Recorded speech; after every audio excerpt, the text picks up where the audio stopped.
उसको मेंटेन करना है, मेंटेनेंस करना है, तो क्या करोगे आप? एलिमिनेशन एस्टेटिक आप एक मास ये इंक्यूबेशन कर देते हो, मेरे 3 डाल देते एलिमिनेशन आप देखिए बेटा अंदर क्यों कर रही है, ठीक है? मास क्या मतलब आप ये कह रहे हैं एलिमिनेशन एस्टेटिक आपने एक याद कर लिया यहां पर लंग्स में इंट्रावीनस से सीधा कहां पहुंच जाता है? ब्लड में, तो इसमें बेटा ये सीधा अब यहां पर कहां गया? लंग्स में, लंग्स से कहां जाएगा? लंग्स से गया पल्मोनरी एल्वेलाई में, लंग्स से कहां गया? पल्मोनरी एल्वेलाई में, पल्मोनरी एल्वेलाई को क्रॉस करेगा, ध्यान से देखो बेटा ये पल्मोनरी एल्वेलाई को क्रॉस करेगा, कहां जाएगा? ये पल्मोनरी एल्वेलाई है, इनको क्रॉस करके कहां पहुंचेगा? ब्लड में, ब्लड इनको कहां ले जाएगा? ब्रेन, ब्लड को कहां ले जाएगा? ब्रेन, और ब्रेन में जैसे ले जाएगा क्या यूज करेगा बेटा? वो एनेस्थीसिया यूज करेगा, मेंटेन करेगा, क्या यूज करेगा? मेंटेन करेगा, एनेस्थीसिया यूज करेगा, मेंटेन करेगा। बट यहां पे दो चीजें हमने देखी, पहला इंट्रावीनस एनेस्थेटिक देना, इंट्रावीनस एनेस्थेटिक क्यों दे रहे हैं? इंडक्शन के लिए, जो इंट्रावीनस एनेस्थेटिक को हम बोलते हैं इंड्यूसिंग, ठीक है? और मेंटेनेंस का काम, इंड्यूस और मेंटेनेंस का काम कौन करता है? जो पहुंच गया उसको मेंटेन करके रखने का काम कौन करेगा? मतलब यहां तक काम होते हैं ताकि आप संभाल लें, किस तरह से काम है इसका? इनहेलेशन है बेटा। आपसे अगर कोई पूछता है मेन एनेस्थेटिक्स कौन से हैं, बेटा वो इनहेलेशन है। मेन एनेस्थेटिक फंक्शन कौन से माने जाते हैं? इनहेलेशन। इनका काम यहाँ खत्म हो गया, इतने लंबे समय तक काम नहीं करेंगे। इंड्यूसिंग इलेक्टर मेन डायमीटर 10 से 15 मिनट बस, पर आपको होश आ जाए मेन लंबे समय तक मेंटेन करने का काम कौन करता है? इनहेलेशन है। तो अब अगर ओवरऑल मैं फार्माकोकाइनेटिक्स की बात करूं तो एनेस्थेटिक्स की सॉलिबिलिटी किस चीज में होना चाहिए बेटा? सबसे पहले जो दिखा गया एयर में, मतलब कहां सॉलिबिलिटी? एयर में, फिर कहां गया? पल्मोनरी एल्वेलाई, मतलब इसमें सॉलिबिलिटी लिपिड में, लिपिड से कहां गया? ब्लड में, मतलब इसमें सॉलिबिलिटी ब्लड में। तो फार्माकोकाइनेटिक्स क्या होती है? कहां सॉलिबिलिटी होने देती है? जल्दी बोलो। हां सबसे पहले कहां सॉल्यूबल होने देती है?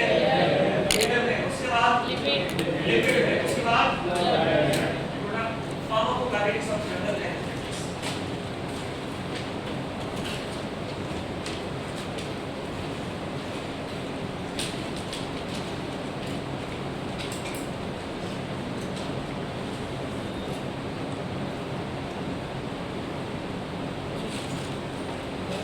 Pharmacokinetics of general anesthetics. It depends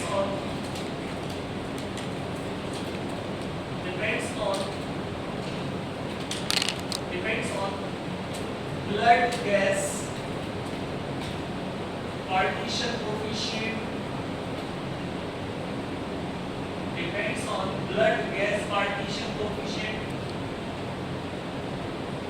दूसरा सेकंड जो है आपका lipid gas partition coefficient, blood gas partition coefficient and lipid gas partition coefficient.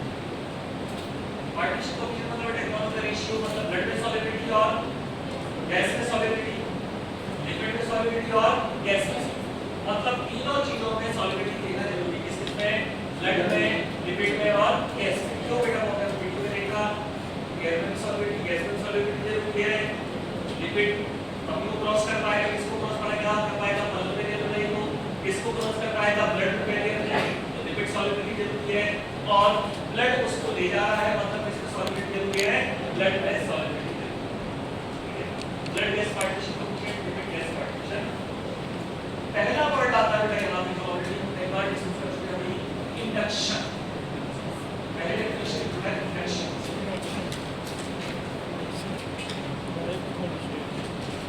आप सब लोग बेटा इसको इसकी डेफिनेशन पता करते हो, जो इंडक्शन को कैसे डिफाइन करोगे? थर्ड स्टेज कौन सी है? सर्जिकल। मतलब पेशेंट को सीधा surgical anaesthesia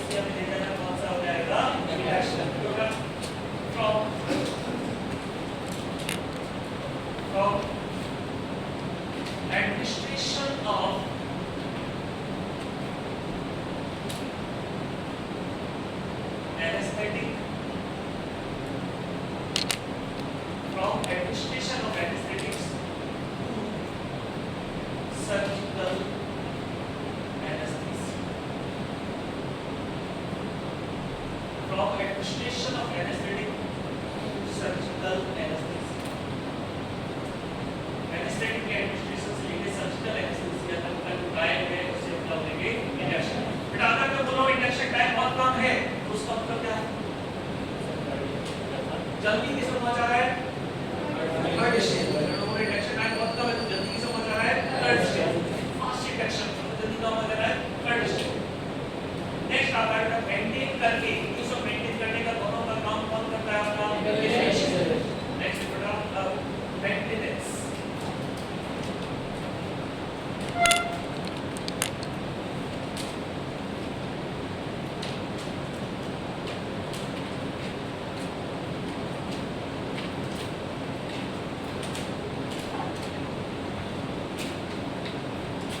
Inhalational anesthetics are used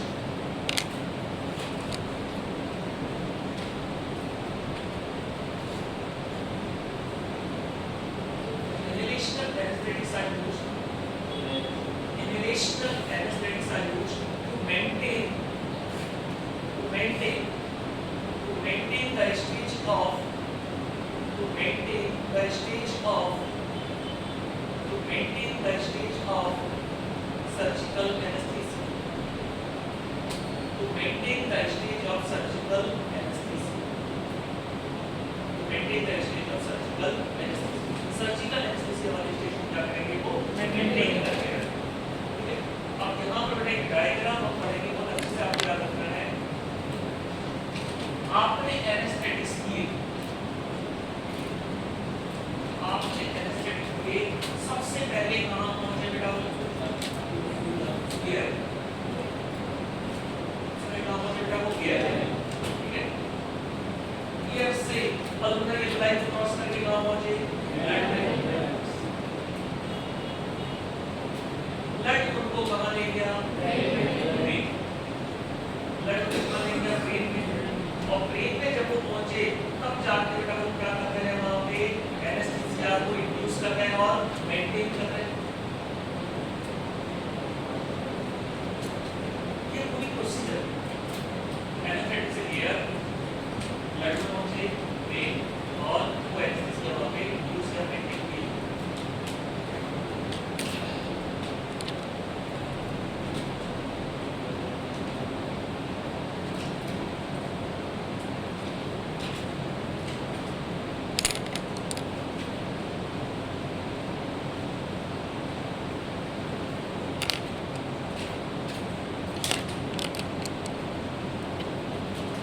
अब यहाँ पर बेटा रेट लिमिटिंग स्टेप माना जाता है और मेन फैक्टर माना जाता है कि जब तक एनेस्थेटिक ब्लड को सैचुरेट नहीं कर देते, एनेस्थेटिक ब्लड को सैचुरेट, सैचुरेशन,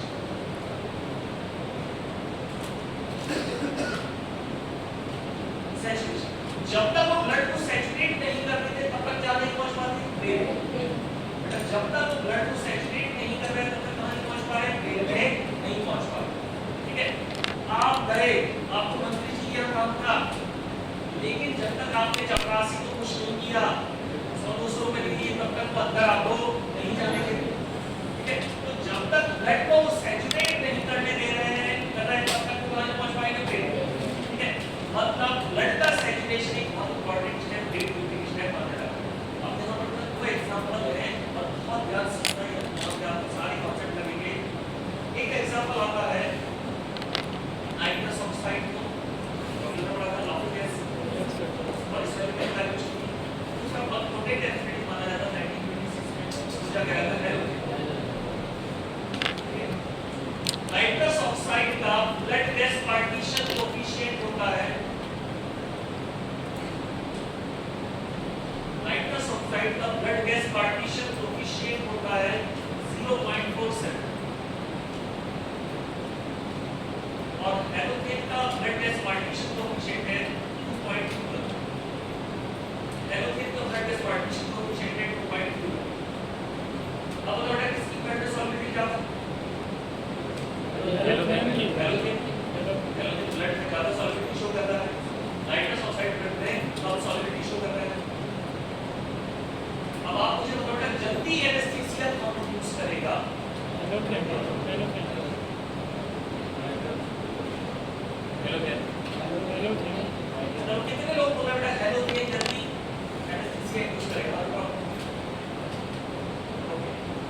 जब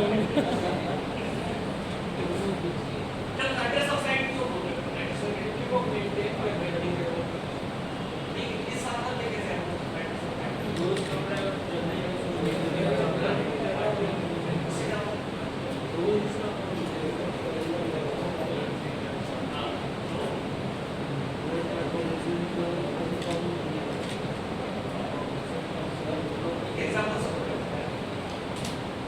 एक आपने ड्रग दिया वो ज्यादा वाटर सोल्यूबल एक आपने ड्रग दिया वो ज्यादा वाटर सोल्यूबल है आपने पानी दिया एक टेस्ट ट्यूब में थोड़ा ड्रग मिलाया सोल्यूबल हो गया थोड़ा और ड्रग मिलाया सोल्यूबल हो गया थोड़ा और ड्रग मिलाया सोल्यूबल हो गया थोड़ा और ड्रग मिलाया सोल्यूबल होना बंद हो गया क्या हो गया आपका पानी सैचुरेटेड दूसरा ड्रग दिया आपने जिसकी वाटर में सॉल्युबिलिटी बहुत कम थोड़ा से मिलाया अब बंद हो गया जल्दी क्या हो गया सैचुरेट बेटा अगर सॉल्युबिलिटी कम है तो सैचुरेशन जल्दी हो जाएगा कौन जल्दी सैचुरेशन शो करेगा नाइट्रस ऑक्साइड जल्दी सैचुरेट कर देगा मतलब जल्दी कहां पहुंच जाएगा ब्रेन में मतलब जल्दी क्या शो करेगा फास्टर रिडक्शन नाइट्रस ऑक्साइड क्या शो करेगा फास्टर रिडक्शन बेटा ये क्या करेगा ब्लड को सैचुरेट करता रहेगा क्या ज्यादा है सॉल्युबिलिटी ज्यादा उतना ज्यादा टाइम लगेगा क्या करने में सैचुरेट करने में उतना देरी से क्या यूज करेगा एनेस्थीसिया इसे ध्यान से समझना बेटा इसे रिपीट कर रहा हूं ये जो कांसेप्ट आपको बेटा बार-बार रिपीट करता हूं एक कॉन्टेक्ट में बहुत सारे टीचर्स भी आते हैं तो उनको क्लियर नहीं है इसलिए बेटा जब आप याद करने की कोशिश करते हैं क्लियर नहीं होगा बेटा अगर ब्लड में सॉल्युबिलिटी ज्यादा है तो सैचुरेट करने में ज्यादा टाइम लगेगा जैसे मान लो बेटा मैंने चपरासी का एग्जांपल दिया अगर चपरासी की आपसे बहुत ज्यादा बनती है तो पैसे तो दोगे उसको फिर आप खड़े हो जाओगे और क्या चलता है बढ़िया है घर में कैसे बाल बच्चे कैसे मंत्री जी क्या मौसम झगड़ा कर रहे हैं तो क्या आप नॉर्मल बातें कर लेंगे अगर आपकी कम बनती है चपरासी की क्या बनती है पैसे दिए आप बोलो अंदर चले जाओ तुरंत काम हो गया ठीक है तो यहाँ पर अगर सॉल्युबिलिटी ज्यादा है तो सैचुरेट होने में ज्यादा टाइम लगेगा तो उसका इंडक्शन फास्ट नहीं होगा थोड़े दोनों के कंपैरिजन में कौन फास्ट इंडक्शन शो करता है नाइट्रस ऑक्साइड लिक्विड एसिड मतलब नहीं वो अच्छा है एसिड पोटेंसी अलग चीज से निर्धारित होती है ये तो क्या बता रहा है जल्दी यूज करते हैं देखिए हो सकता है रिकवरी भी क्या हो फास्ट हो ठीक है तो फास्ट इंडक्शन का मतलब हमेशा यही होता है अच्छा एनेस्थेटिक अच्छे एनेस्थेटिक का मतलब कुछ अलग होता है बेटा बाद में वाले हैं तो पहला कौन हो गया इंडक्शन मतलब मेंटेनेंस की प्रोसेस पर डिपेंड करता है तीसरी डेफिनेशन है बेटा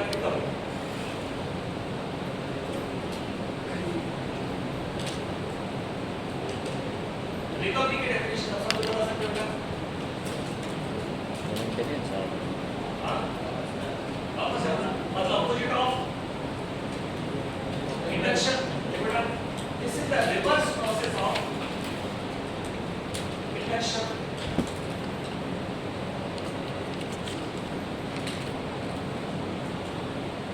This is the reverse process of induction. Means patient will be again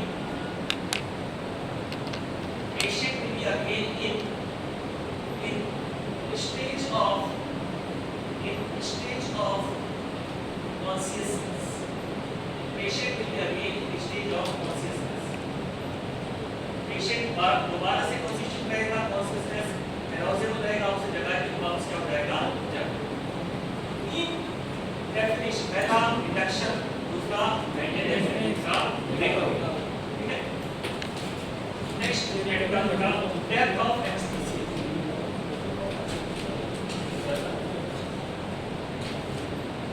और patient will be again state of consciousness. Death of anesthesia.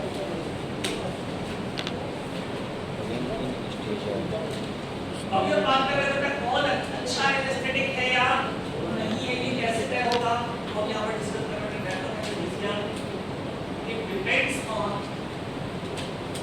N a type of लिख लो हो गया। ऊपर आ चुका है MAC के ऊपर डेफिनेशन MAC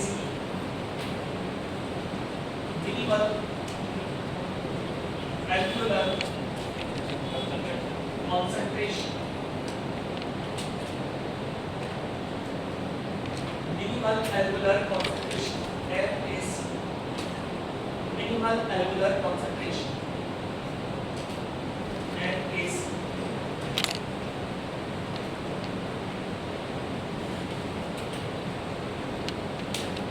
पहले आप प्रैक्टिकली समझो बेटा आपने 3 एनेस्थेटिक लिए इनको नाम दे दिया ABC ठीक है इसका लिया 50 mg इसका लिया 60 mg इसका लिया 70 mg ये वो कंसंट्रेशन है ABC ने लिया एक का लिया 50 mg के लिए 60 mg के लिए और हमने 100 लोगों के ऊपर एक्सपेरिमेंट किया मतलब 200 लोगों के ऊपर एक्सपेरिमेंट किया 100 के ऊपर 100 में से जो एजेंट जिस कंसंट्रेशन पे कम से कम 50 लोगों को एनेस्थेटाइज कर आपने बताया कि कंसंट्रेशन कितने लोगों को दिया 100 लोगों को यदि कितने दिया आपने 100 लोगों को यदि कितने को दिया आपने 100 लोगों को तो जो 100 में से कम से कम कितने लोगों को एनेस्थेटाइज कर दे 50 लोगों को एनेस्थेटाइज कर दे तो मिनिमम कंसंट्रेशन क्या कहलाता है MAC 100 में से कम कितने लोगों को एनेस्थेटाइज कर दे 50 लोग बेटा अगर मैं बोल रहा हूं 100 में से 50 लोगों को एनेस्थेटाइज करने में इसका कितना लग रहा है 50 mg इसका कितना लग रहा है 60 इसका कितना 70 mg तो आप क्या बोलोगे बेटा ज्यादा पोटेंट कौन सा ये ज्यादा पोटेंट है तो बेटा MAC क्या हो जाएगा इसका इंडेक्स हो जाएगा पोटेंसी का जिसका कंसंट्रेशन कम लग रहा है वो ड्रग क्या है ज्यादा पोटेंट ठीक है सबसे पहला पॉइंट बेटा this is the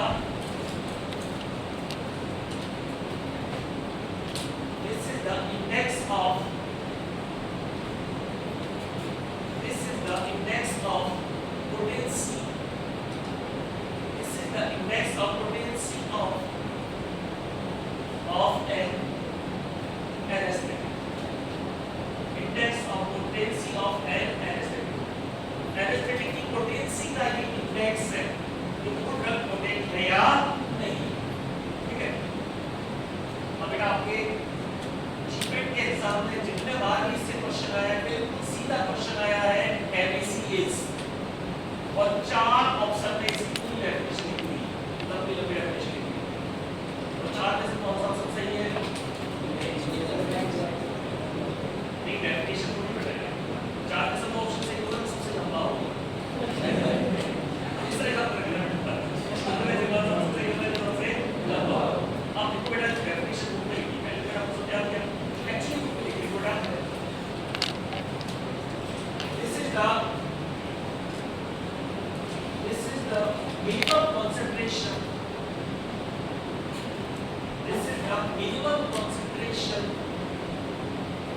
of an anesthetic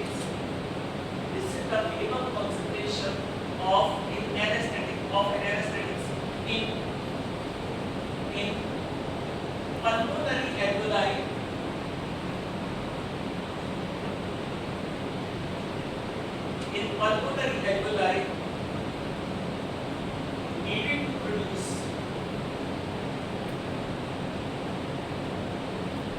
pulmonary alveoli needed to produce immobility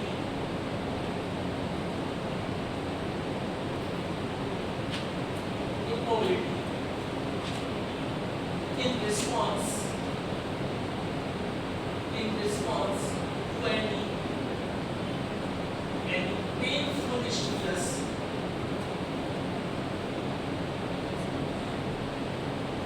response to any painful stimulus in at least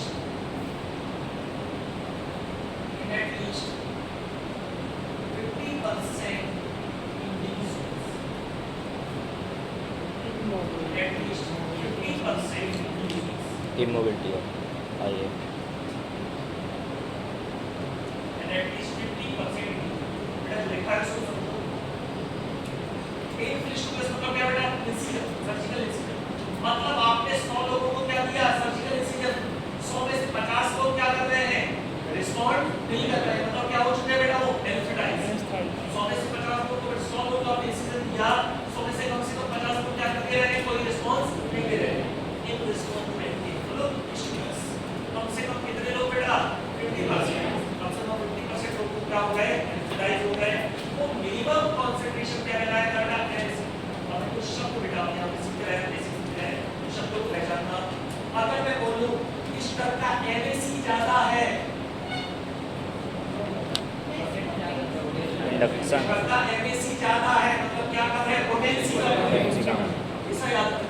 कई बार होते हैं मैक्सिमम एफएसी मतलब मिनिमम पोटेंशियल तो बेटा एफएसी ज्यादा है मतलब क्या ज्यादा लग रहा है कंसंट्रेशन और कंसंट्रेशन ज्यादा लग रहा है मतलब क्या मतलब है पोटेंशियल अगर तुम बोलो बेटा minimum FAC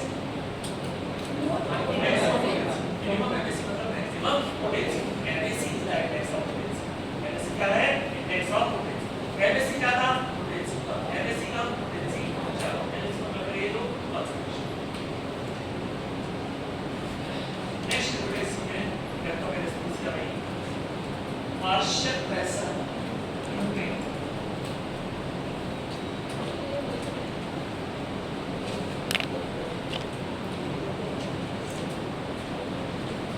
partial pressure increase.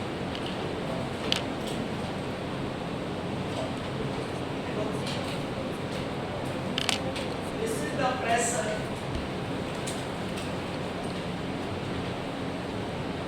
This is the pressure exerted by. This is the pressure exerted by. This is the pressure exerted by.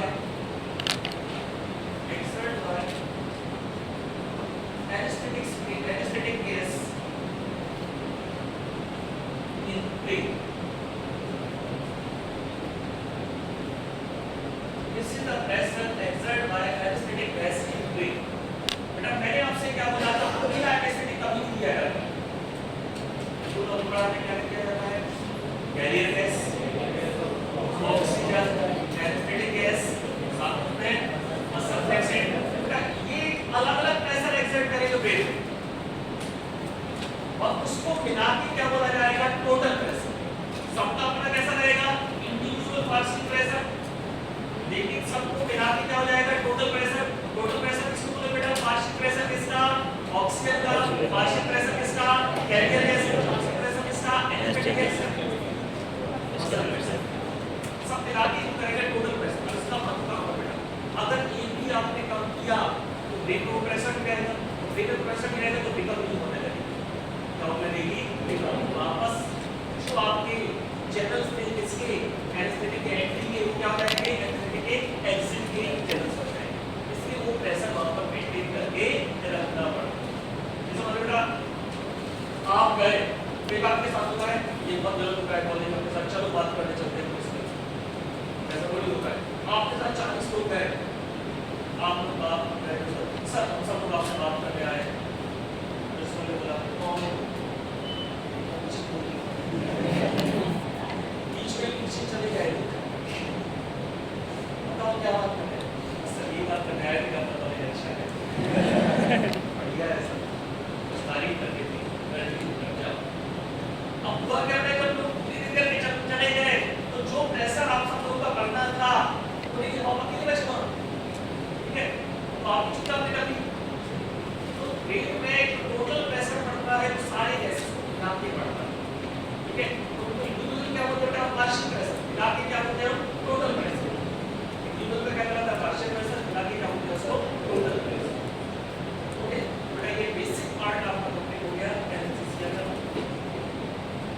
बेटा ये आप अपनी ऐसा बनता है इस प्रेशर से लेना आप कभी आगे एडवांस भी करोगे नॉर्मल करोगे एनएससी ट्राई करोगे तो भी आप एडवांस काम करोगे या तो फिर ट्राई करोगे तो बेसिस आप ये मौके के साथ थोड़ा सवाल करना है कि छोटी-छोटी चीजें हैं जो जनरली बेटा ग्रेजुएशन के दौरान लोग पढ़ते थे उसको या करते थे लेकिन ये चीजें कभी भी आप सवाल करेंगे इम्पोर्टेंट आप पॉइंट है क्लासिफिकेशन ऑफ इसलिए तो हूँ जनरल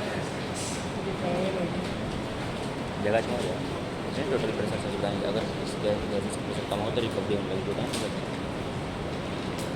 कल को फिर से वापस भाई जगह ना मैं छोड़ दिया कि नहीं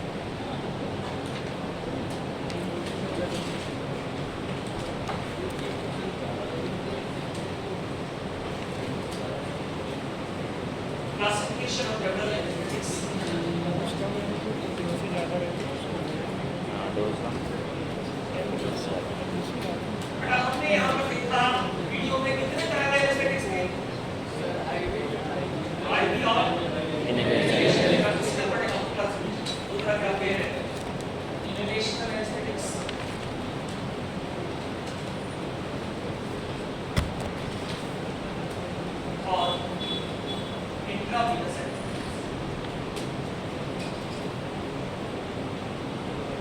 inhalational anaesthetics and intravenous anaesthetics.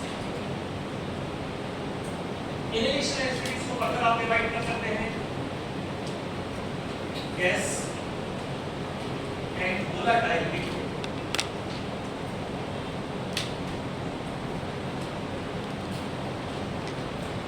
Gas and volatile liquid. Gas का एक एग्जांपल है ऑफ गैस तीसरी इंटरप्रिटेशन नाइट्रस ऑक्साइड।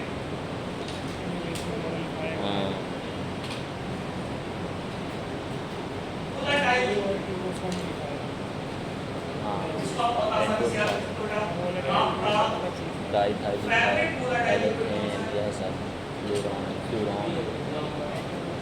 एलोथेन, फ्यूरॉन, फैब्रिक वोलेटाइल लिक्विड कौन सा है? क्लोव ऑयल,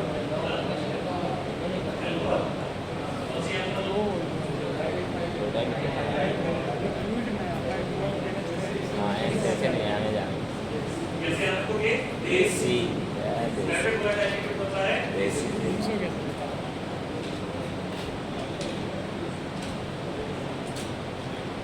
ऐसा हम ऐसे बोल रहे हैं ना ताकि वो बहुत ज़्यादा नाम नहीं कर सकते क्लोव ऑयल। पहला बाईपास रोड पे यहाँ दुकान हनुमान जी का मंदिर है, इसका दुकान है।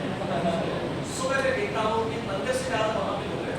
सुबह सुबह कई लोग कैसे तो उठ ही आ रहे हैं, खड़े हो गए। लाइन में इतने ईमानदारी से खड़े रहते हैं वहाँ पे, ठीक है? मतलब ऐसा कहीं तो आराम से वहाँ पे लाइन में खड़े होते हैं। मतलब ऐसे लोग ऐसे रहते हैं कि होश भी पीने के बाद ही जाता है। सही है वो सुबह आए इसलिए पी आ जाते हैं।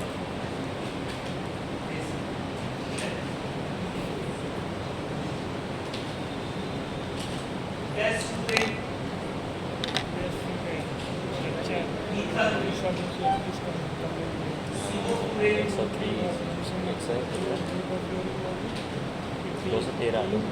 213 gas train ether CO train haloalkane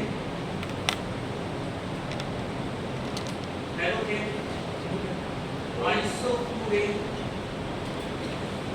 एनफ्यूरेन desflurane ether sevoflurane halothane isoflurane एनफ्यूरेन।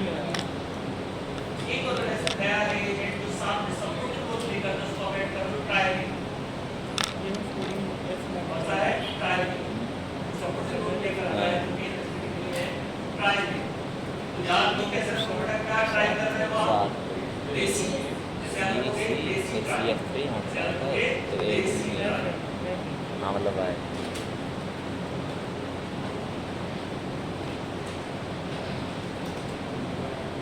ऐसे प्रोडक्ट पड़ेगा है। इंट्रावेनस बेटा मेन एजेंट है जो तुरंत पेशेंट को थर्ड स्टेज में ले जाता है। क्या बोलते हैं बेटा आपको? फास्ट एक्टिंग एजेंट या इंड्यूसिंग एजेंट। इसमें दो तरह के रहते हैं बेटा, एक तो इंड्यूसिंग एजेंट को फास्ट एक्टिंग ड्रग बोलते हैं। इंड्यूसिंग एजेंट्स और दूसरे बेटा स्लो एक्टिंग जो इनके साथ में दिए जाते हैं, जो सपोर्टिव या प्री एनेस्थेटिक मेडिकेशन दिए जाते हैं, स्लो एक्टिंग ड्रग्स।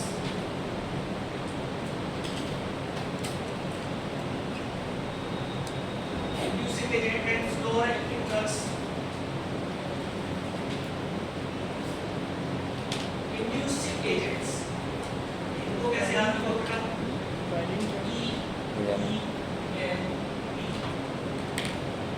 आपको पता है मीन का क्या नाम था? EMP। जैसे आप रखना EPM, जैसे आप रखना EMP।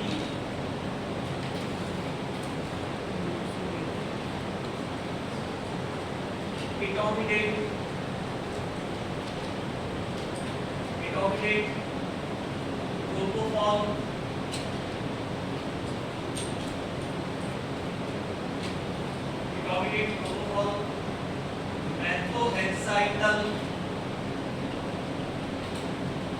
methohexyl और E से हो जाएगा आयोपेक्टल।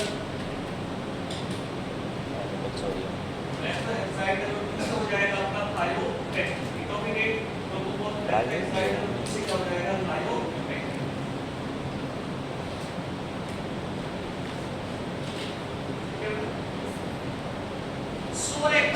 इसका यूज केवल कैसा बेटा सपोर्ट, मतलब कि एनेस्थेटिक मेडिकेशन में जाकर एन एनेस्थेटिक्स के साथ में दे देंगे आप, पहले दे देंगे ताकि एनेस्थेसिया कैसे हो जाए स्मूथ। बेटा फिर से याद रखना ऑपरेशन से ज्यादा खतरनाक चीज क्या रहती है, इसको कभी नहीं हल्के में किया जा सकता और कुछ पहले से स्टार्ट हो जाता है एनेस्थेसिया से रिलेटेड कोई एनेस्थेटिक मेडिकेशन देगा। स्लो एक्टिव ड्रग्स को अगेन आप डिवाइड करते हैं 3 पार्ट में। पहला बेटा जो एंटी एंजाइटी एजेंट के स्पेशली यूज कर दिया जाते हैं बेंजोडाइजेपिन्स,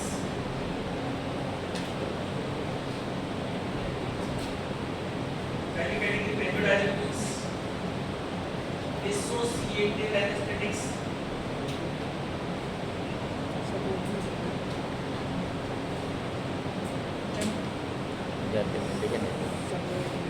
पहला होता है बेंजोडाइजेपिन्स का क्या होता है डिसोसिएटिव एनेस्थेटिक्स, सपोर्टिंग तीसरा ओपियोइड्स, ये तीनों ऑफ स्लो एक्टिव ड्रग्स है। बेंजोडाइजेपिन का यहाँ पर यूज किया जा रहा है एनेस्थीसिया के पहले भी टाइप का यूज करते हैं जनरली हम प्री एनेस्थेटिक।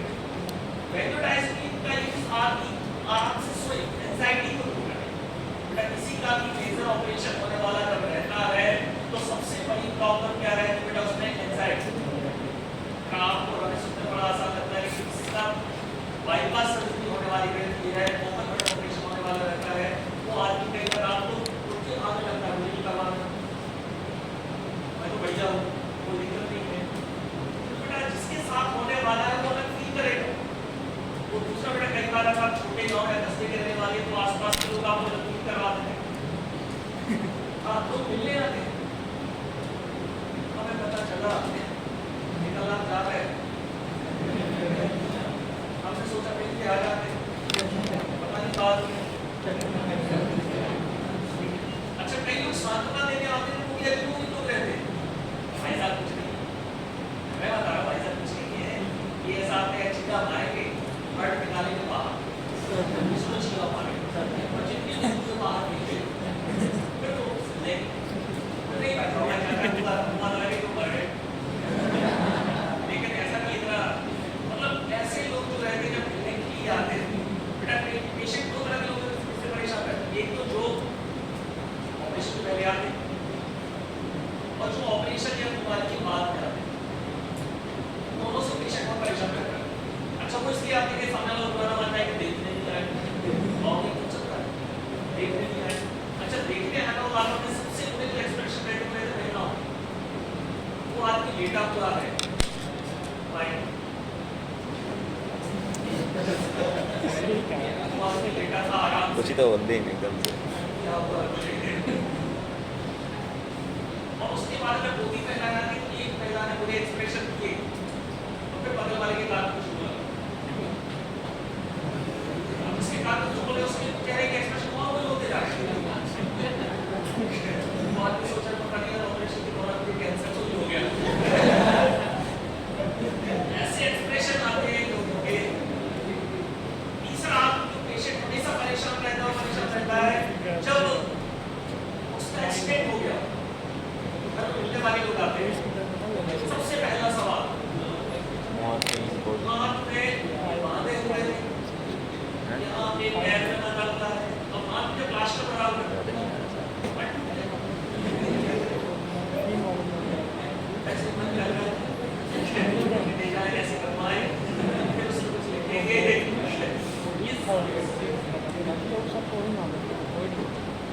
आदमी इतना बता के परेशान रहता है। हम जा रहे थे सामने वाला तो आया पूरा गाया कर ऐसे हुए, बड़ी मुश्किल से बचे, गाड़ी की हालत देख के तो लोग कह रहे हैं कि पता नहीं कैसे बचे होंगे, अच्छे कर्म नहीं होंगे तुम्हें, ये तभी हुआ था। कितने में दूसरा आदमी क्या हुआ उस समय आदमी लगता है रिकॉर्ड करके रखते जैसे कोई क्या हुआ जा रहे थे सामने ट्रक आ रहा था, ये हुआ, इतना परेशान हो जाता है बेटा आदमी बहुत ज्यादा परेशान रहता है और डॉक्टर इस चीज को जानते हैं, इसलिए वो कम से कम 3 दिन पहले से क्या नहीं करते हैं बेंजोडाइजेपिन्स। उसके बावजूद भी पेशेंट क्या फील कर रहा है एंजाइटी, जिसका बाईपास सर्जरी होने वाली है, ओपन हार्ट ऑपरेशन होने वाला है या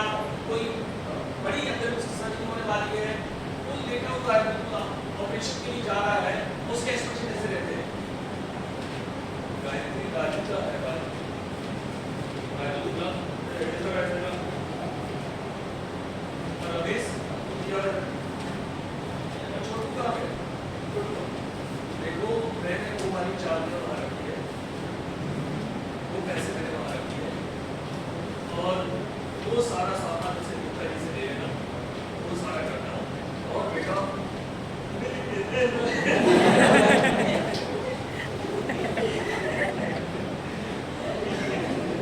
that is anxiety. टेंशन में काम कौन करेगा? सच ना करिएगा तुम्हारा वीडियो और आप इसको अवॉइड नहीं कर सकते, आप इसको मान के चलना पड़ेगा। This is the part of operation. इसका होगा उसको एंजाइटी वहां पर रहेगी। प्रोडक्टली एनेस्थेटिक में क्या देने लगते हैं? क्या देते हैं? ड्रग्स इसमें जो आएंगे वो आप ऐसे याद रखिएगा, ऐसे याद रखोगे बिलो, ऐसे याद रखोगे below.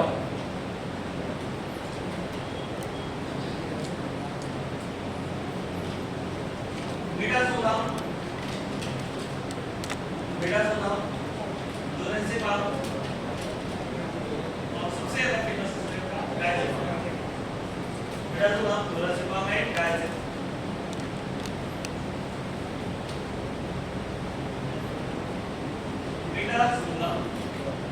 Midazolam, lorazepam and digestive.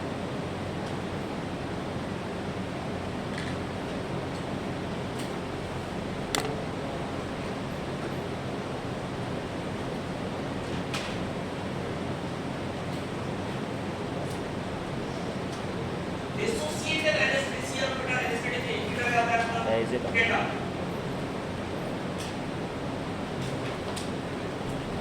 Dissociative anesthetic में एक तरह आता है केटामाइन। Opioids आपके बेटा सप्लीमेंट एनालिसिस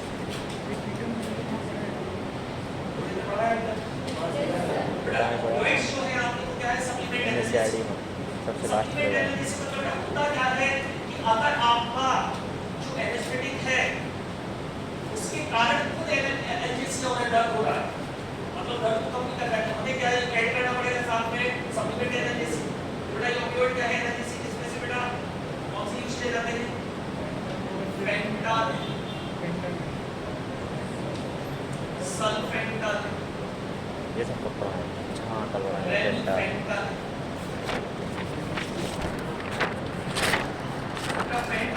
फेंटानिल ही क्यों?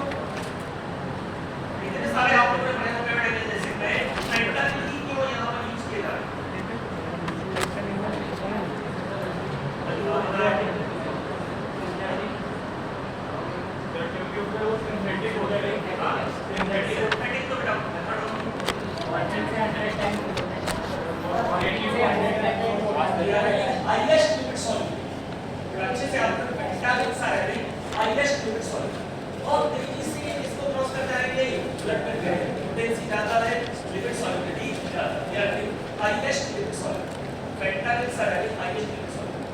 कुछ गाने में नहीं पता क्या जो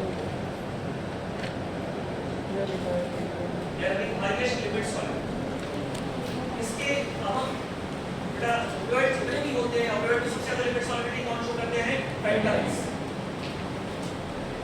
बेटा जितने सारे ड्रग आपने लिखे हैं उसमें 3 ड्रग को मार्क कर दो जो सबसे ज्यादा इंपॉर्टेंट है आपके एग्जाम में पढ़ लो उससे।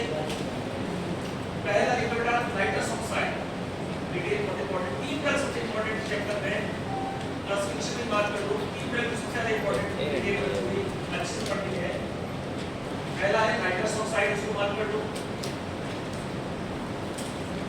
दूसरा है halothane, most of important chapter का सबसे इंपॉर्टेंट ड्रग है हेलोथेन। हेलोथेन इस चैप्टर का सबसे इंपॉर्टेंट ड्रग है, क्लासिफिकेशन में मार्क कर दो उसको।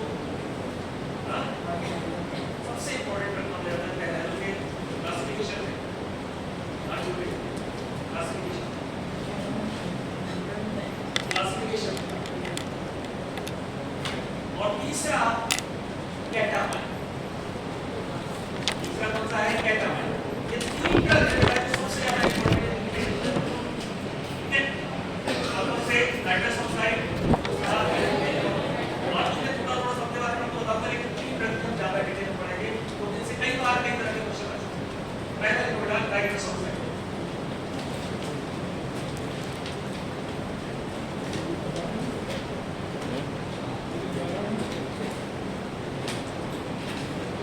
क्या बोल रहा है हैं? बेटा टूल ड्रग जो आपके हैं आज के मेडिकल का आपको बताओ हाइड्रोक्साइड है तो बेटा पूरा तैयार आप रहेगा 15 मिनट ज़्यादा हो जाएगा टेंशन मत लेना एक बार वाली बात तो बड़ी लेवल वाले की पहला है ठीक है हाइड्रोक्साइड डेवलपमेंट क्या नाइट्रस ऑक्साइड अच्छा एनेस्थेटिक है अच्छा है क्या अच्छा है क्या अच्छा है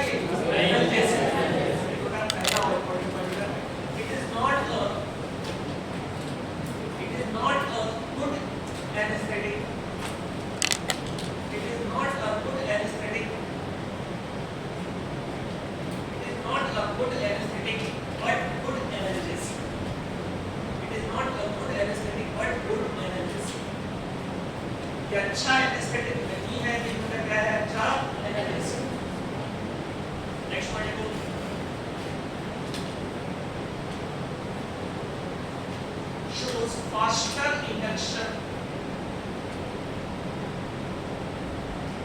shows faster induction and recovery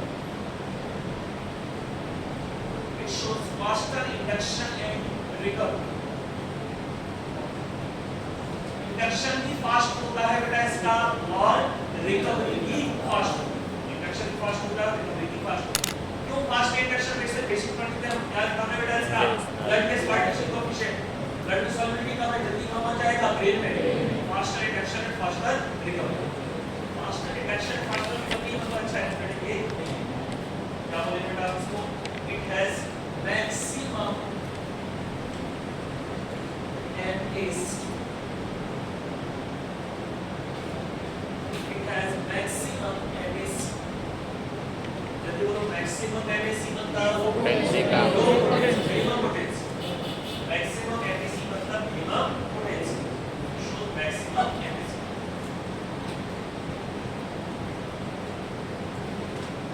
used as carrier gas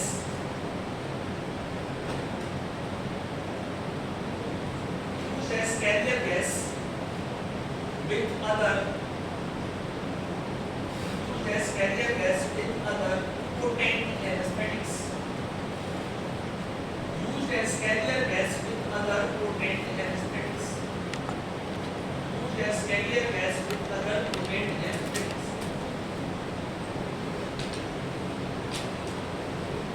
used as carrier gas with other potent anesthetics अब यहाँ पर दो concentration यूज किए जाते हैं सबसे कॉमन जो है वो है 70% नाइट्रस ऑक्साइड 70% क्या रहेगा नाइट्रस ऑक्साइड 25 से 30% ऑक्सीजन उसकी हम मिक्स कर देते हैं 0.2 से 2% पोटेंट एसिड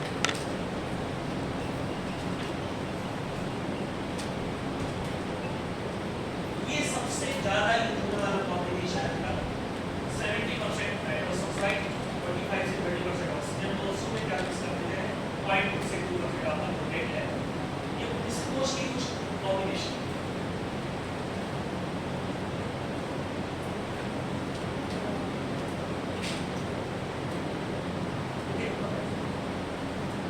एक दूसरा कॉम्बिनेशन है बेटा इसको बोला जाता है एंटोनॉक्स कॉम्बिनेशन है इसको बोला जाता है एंटोनॉक्स इसमें यूज किया जाता है 50% नाइट्रस ऑक्साइड और 50% ऑक्सीजन और उसी में जरूरत पड़ने पर मिक्स कर देते हैं पोटेंट है 50% nitrous oxide and 50% oxygen specific cases पे एंटोनॉक्स का यूज किया जाता है लेकिन ये सबसे कॉमन concentration होता है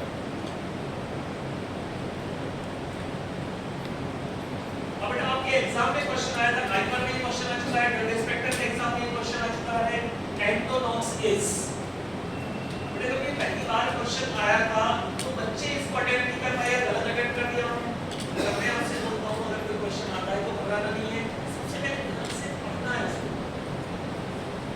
अगर ये शब्द ध्यान से पढ़े तो आपको बहुत कुछ आइडिया मिल जाए। एंटोलॉग्स आपके सामने लिखा है, मैं इसको थोड़ा दूसरे तरीके से लिखता हूँ।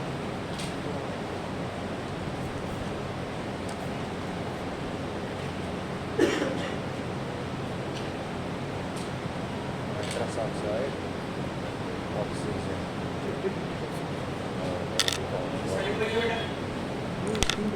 Equal concentration of nitrous oxide and oxygen.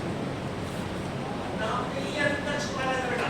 Equal concentration मतलब 50% ऑक्सीजन और 50% nitrous oxide. Equal concentration of NO2 and oxygen.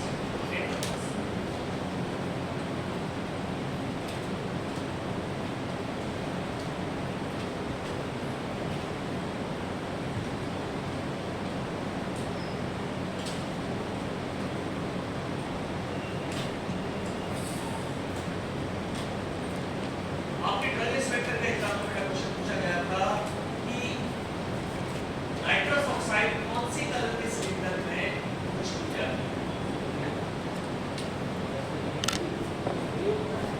कई बार एक्सपेक्ट करते इस तरह से क्वेश्चन आ जाता है, कौन से कलर का सिलेंडर है, ब्लू कलर से आता है ना, कौन से कलर का सिलेंडर है, ब्लू कलर। कैसे क्या हो याद रखना, नाइट्रस ऑक्साइड और नीला, नाइट्रस ऑक्साइड कौन से कलर में, नीले कलर, ठीक है। नाइट्रस ऑक्साइड के लिए कलर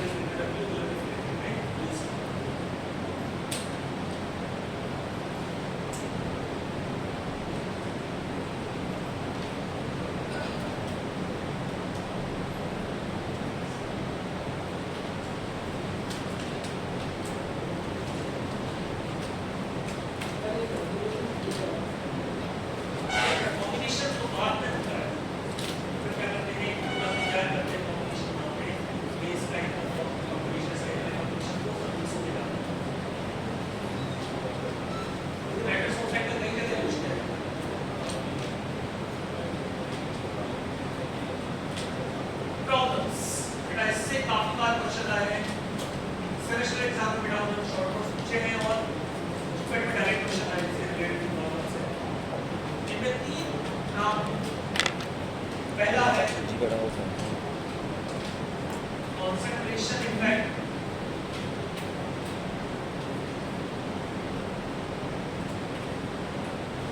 दूसरा second gas effect और तीसरा diffusion hypoxia।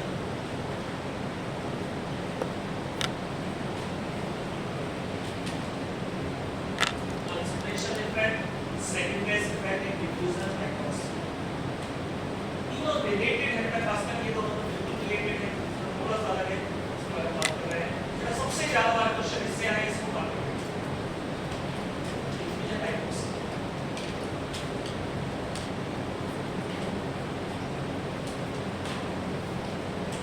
concentration effect, second gas effect and diffusion hypoxia दूसरी पार्ट से सबसे ज्यादा बार क्वेश्चन आए।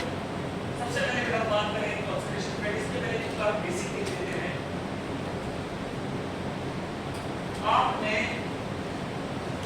आपने इनहेल किया एनेस्थेटिक, सबसे पहले कहां पर आया, लंग्स में कहां पर आएगा, पल्मोनरी एल्वेलाई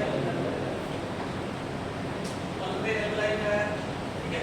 पल्मोनरी एल्वेलाई से कहां पहुंचने वाला है भाई, ब्लड, कहां पहुंचने वाला है, ब्लड, ये ब्लड में यहां पर पहुंचा, ठीक है। अपना एनेस्थेटिक सिलेंडर के से कंपोजिशन वहां पे बना हुआ है, कंपोजिशन ऐसा बना है जिसमें हम आइडियल माने, एक एग्जांपल यहां लेते हैं, 70% clear nitrous oxide, 29% oxygen, 30% nitrous oxide, 25% oxygen और 1% हमारा हैलोजन, क्या हो गया, हैलोजन। ये कॉम्बिनेशन होती है।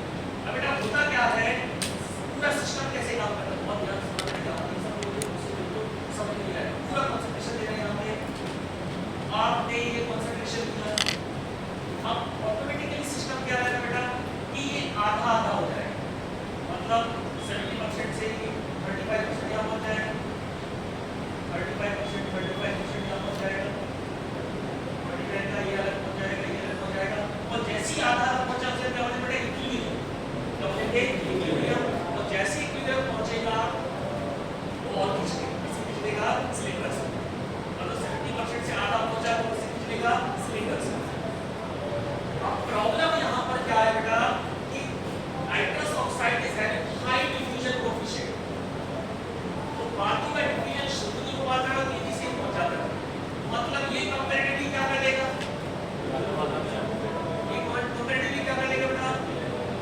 एनालिसिस जल्दी इक्विलिब्रियम मेंटेन कर लेगा और जल्दी इक्विलिब्रियम मेंटेन करेगा तो क्या करेगा? ज़्यादा मात्रा में गैस खींचे ज़्यादा खींचेगा, जल्दी क्या ज़्यादा खींचेगा? Nitrous oxide. अब समझो बेटा, जैसे ईओ यहाँ पर राज रजनीश और रजनीश को अपने टीचर ने काम दिया दंदस कॉपी की, ये दंदस कॉपी को लिखना है और टीचर ने बोला कि जैसे आदि हो जाए बताना, मैं 5 लाख डॉलर को कॉपी दे दूंगा। ठीक है, वकार जब तक कॉपी देख ही रहा था सब उठा के, उतने में राज ने 5 कॉपी लिखी। अब टीचर ने क्या किया? 5 तीनों को लिख। ठीक है, अब फिर उसके बाद वकार ने लिखना चालू किया, फिर राज ने 5 कॉपी, फिर टीचर राज ने 5 कॉपी दे दी। अब यहाँ पे क्या कर रहा है राज? क्या करने को राज फर्स्ट पे पहुंच जाना, वो अपने आप को तुरंत क्या लेता जा रहा है? अपना वापस लेता जा रहा है। ठीक है, नाइट्रस ऑक्साइड बहुत फास्ट रहता है तो अपने आप सिलेंडर से क्या खींचता जाता है? गैसेस खींचता जाता है, मिक्सचर को क्या करता जाता है? खींचता जाता है अपने कंसंट्रेशन को बढ़ाने के लिए। इसे बोला जाता है कंसंट्रेशन। क्या बोला जाता है? Concentration.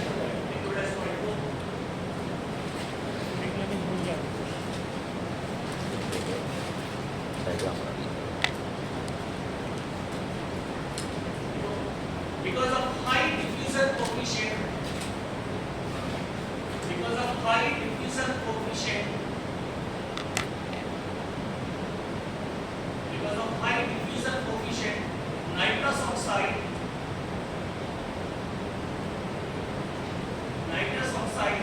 tends to get concentrate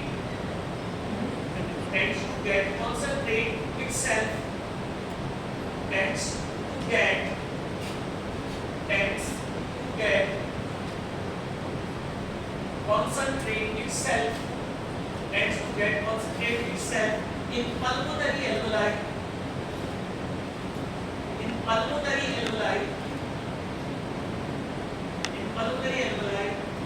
and this is known as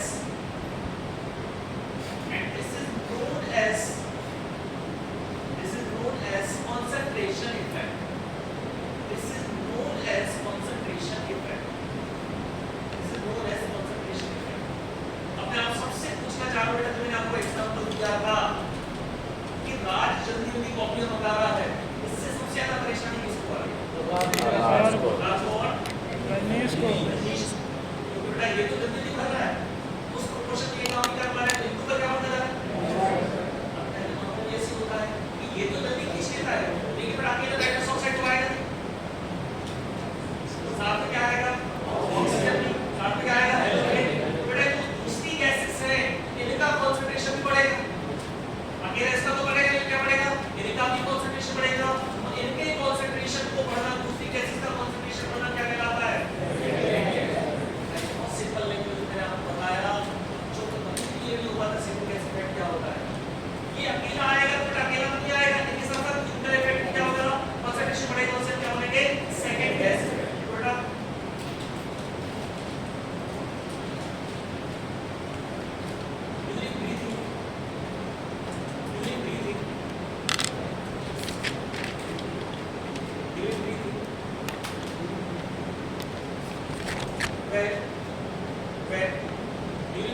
when nitrous oxide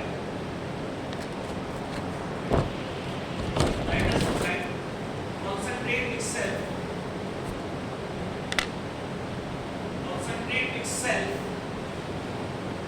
in pulmonary alveoli,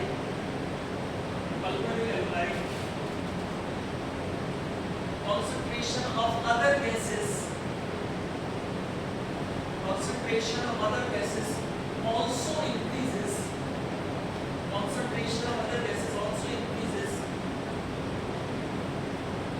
And this is known as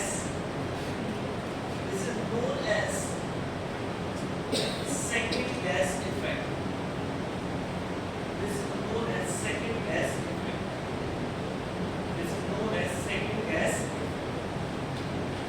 बेटा सबसे पहला हम ये डायग्राम आप बना लो, आप बात में क्या होगी, डायग्राम से आपको क्या लगता है कि क्या है? 70 क्या हो गया था?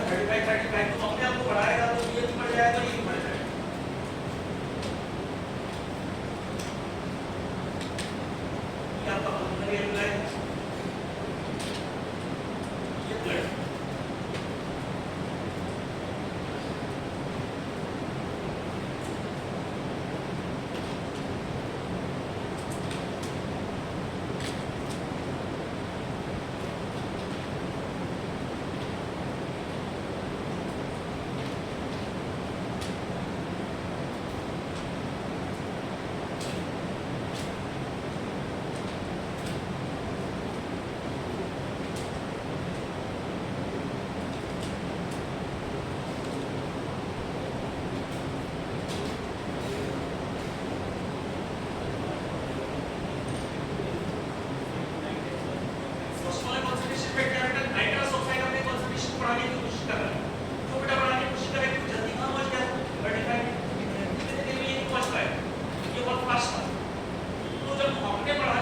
करेगा तो बेटा अकेला तो आएगा नहीं, उससे साथ साथ क्या आएगा, ये भी आएगा बेटा, तो अपने कंसंट्रेशन को बढ़ाएगा लेकिन साथ साथ ब्लड कंसंट्रेशन बढ़ जाएगा। तो कंसंट्रेशन के साथ साथ कौन सा इफेक्ट आता है, सेकंड कंसंट्रेशन इफेक्ट के साथ साथ क्या होता है, सेकंड गैस इफेक्ट आता है। फर्स्ट में कंसंट्रेशन इंक्रीज हो रहा है, इसका कंसंट्रेशन इंक्रीज हो रहा है, जिससे सेकंड गैस का भी कंसंट्रेशन इंक्रीज हो रहा है, तो उसे क्या होता है, सेकंड गैस। बट आपकी जो बुक है वो केमिकल लैंग्वेज में दिया है, इसीलिए एग्जांपल आपको याद रखना है और बेहतर लैंग्वेज में दिया है आपको ये याद रखना है एक्चुअली क्या है। एक अपने कंसंट्रेशन बढ़ाकर आपको याद रखना, राज बंगाल इसका एग्जांपल याद रखना, सबसे तेज कौन है, राज तेजी से काम कर रहा है, इसलिए तब बंगाल में इसको बदलना पड़ रहा है, बंगाल और इसको डिफ्यूजन हाइपोक्सिया ये पार्ट में का सोलर सबसे ज्यादा इसी क्वेश्चन है।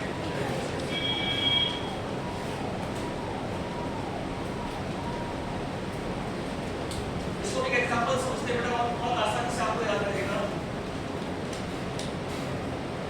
एक बार बेटा जब हम छोटे रहते थे तो हमारे आपको ऐसे काम देते हैं कि आपको लगता है यार ये क्या काम है, मुझे याद है मेरी माता जी ने मुझे बोला कि नल आ रहा है और तुम देखना, मैंने कहा नल आ रहा है टंकी भर रही है मुझे क्या देखना, मैंने अपना दिमाग लगाया, मैं पानी की नली की टंकी पे डाल दी, मैं क्रिकेट खेलने चला गया और जब मैं लौट के आया तो माता जी बिल्कुल तैयार थी मेरे स्वागत के लिए, टंकी पूरी खाली, ये क्या हुआ, अब हुआ क्या बेटा, पहले टंकी पूरी करी, फिर जब नल गए तो नदी में नेगेटिव प्रेशर क्रिएट हुआ, नेगेटिव प्रेशर क्रिएट हुआ तो उससे क्या हुआ, पानी वापस जाने लगा, मतलब पहले जो थोड़ा बहुत पानी भरा हुआ था वो भी अपने साथ खींच के वो ले गया टंकी को। अब विज्ञान का ये ज्ञान मुझे नहीं था, उसके बाद माता जी ने मेरा ही बैट छीन के जो मुझे क्रिकेट खिलाया, मैं समझ नहीं पा रहा हूँ कि मैंने कैसे टंकी खाली कर दी, मैंने कहा मैंने क्या किया है, बाद मुझे पता चला कि ऐसा हुआ क्या बेटा, पहले तो टंकी भरी, फिर नल गए तो नली में क्या क्रिएट हुआ, प्रेशर, तो जो वहां पे पानी पहले से नहीं था वो क्या हो गया, निकल गया। अब इस एग्जांपल को ध्यान से आपने नाइट्रस ऑक्साइड यूज करवाया, आगे नाइट्रस ऑक्साइड पल्मोनरी एल्वेलाई का क्या ब्लड उसको कर लेगा ब्रेन। अब आप अचानक से नाइट्रस ऑक्साइड अगर यूज बंद कर दोगे तो वापस नाइट्रस ऑक्साइड आएगा, बेटा जब वो ब्लड से जाएगा पल्मोनरी एल्वेलाई में तो पल्मोनरी एल्वेलाई में नेगेटिव प्रेशर जनरेट होगा, तो बेटा अपने साथ साथ उन गैसेस को ले जाएगा जो गैसेस वहां पर अवेलेबल है। अब ब्लड में कौन सी गैसेस अवेलेबल है, ऑक्सीजन, तो बेटा जाते जाते अपने साथ किसको खींच के ले जाएगा, ऑक्सीजन, ब्लड में किसकी कमी हो जाएगी, ऑक्सीजन, और ब्लड में ऑक्सीजन की कमी होना क्या रहेगा बेटा, क्या कहता है, हाइपोक्सिया। देखो बेटा on sudden discontinuation, on sudden discontinuation,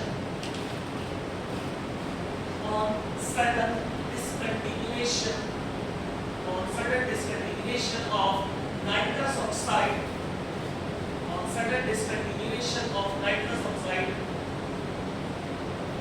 a large negative pressure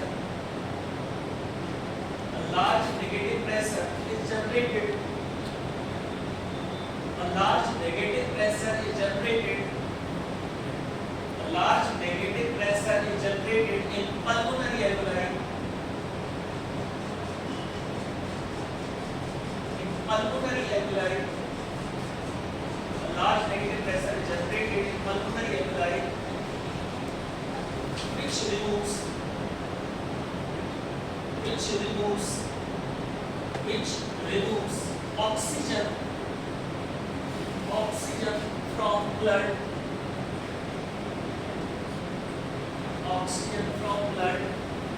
and cause hypoxia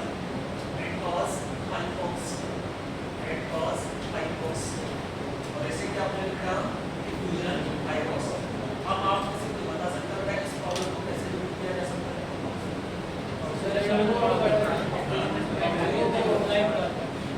अचानक से हम डिस्कंटिन्यूएशन ना करें, क्या करना चाहिए बेटा?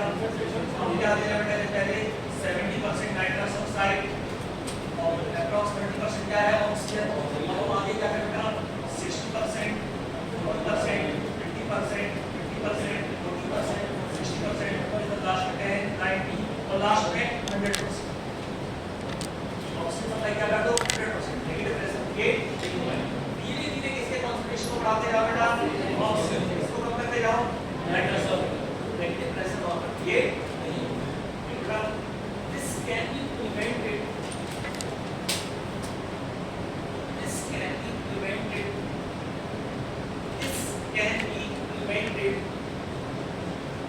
by 100% oxygen supply. This can be prevented by 100% oxygen supply before discontinuation. 100% oxygen supply before discontinuation. Discontinuation के पहले इंडस्ट्री क्या रहेगी बेटा? 100% ऑक्सीजन सप्लाई वहां पे रहेगी ताकि वहां पर नेगेटिव प्रेशर गेट ना हो, हाइपोक्सिया वाली कंडीशन होगी। नहीं याद बेटा इसके एक और नाम लिख लो, this is also known as fin effect.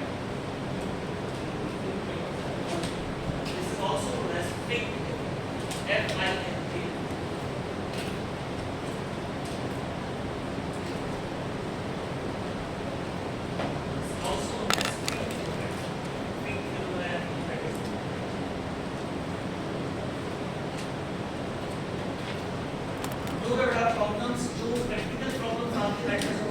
चलो भाई अब खत्म।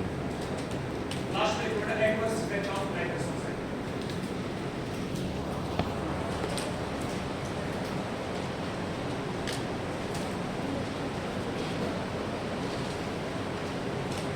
नाइट्रस ऑक्साइड का अगर आप लंबे समय तक यूज करते हो, जैसे मान लीजिए एक आदमी का 3 महीने में 4 बार ऑपरेशन हुआ, और अगर आप लंबे समय तक इसका यूज कर रहे हैं तो ब्लड से रिलेटेड प्रॉब्लम नहीं होती। इसलिए भी कैसे लॉस चलते रहते हैं ताकि ब्लड में कॉमन पता है चलते रहते हैं।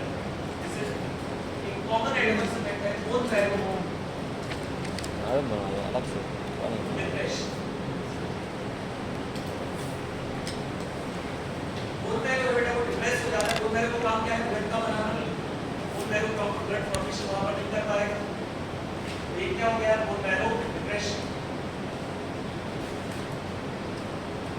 दूसरा है मेगालोब्लास्टिक एनीमिया।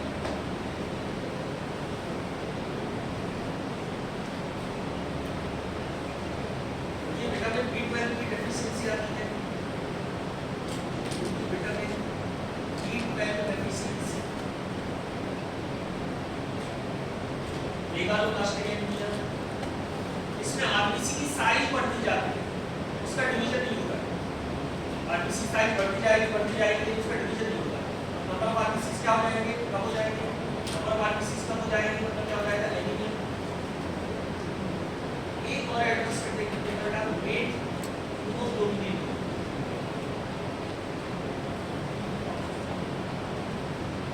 हीमोग्लोबिन का जगह क्या बनता है बेटा?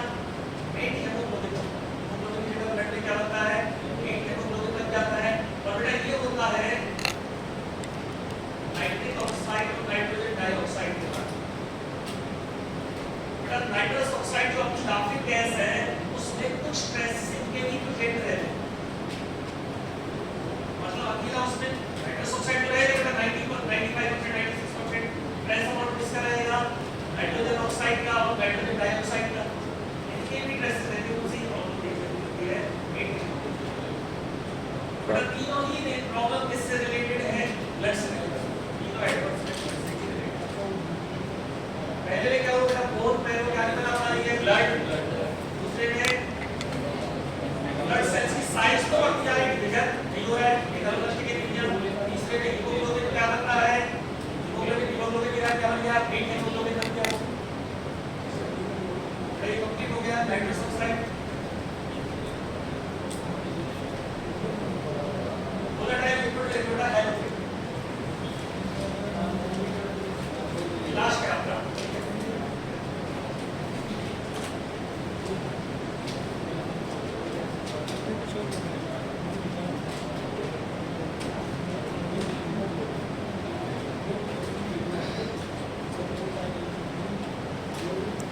Head haemoglobin anaemia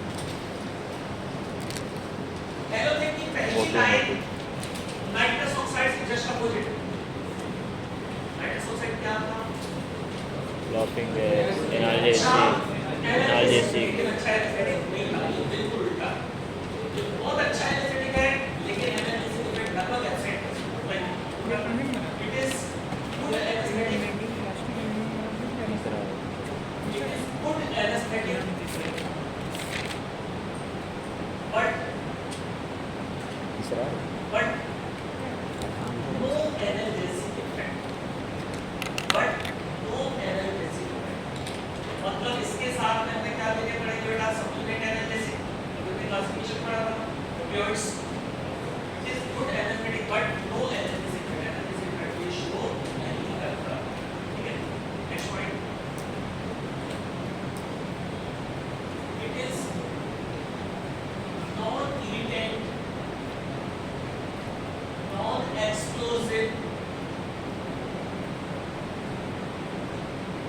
non-irritant, non-explosive, pleasant smelling agent।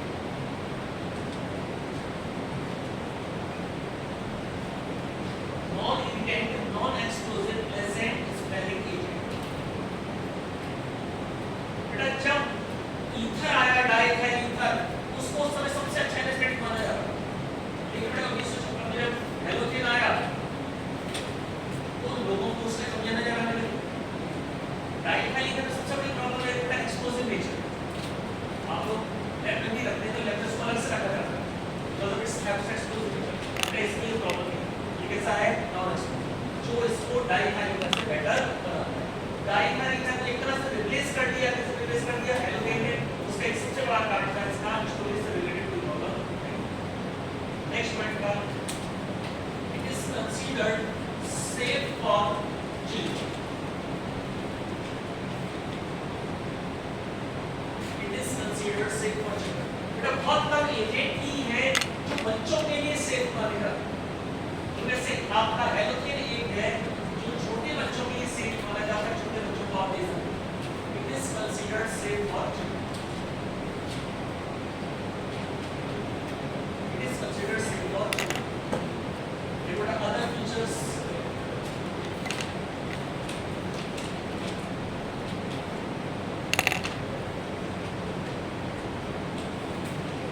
Other feature बेटा पहला जो इफेक्ट है आपको बता रहा हूं डिसीज क्या फायदा होगा।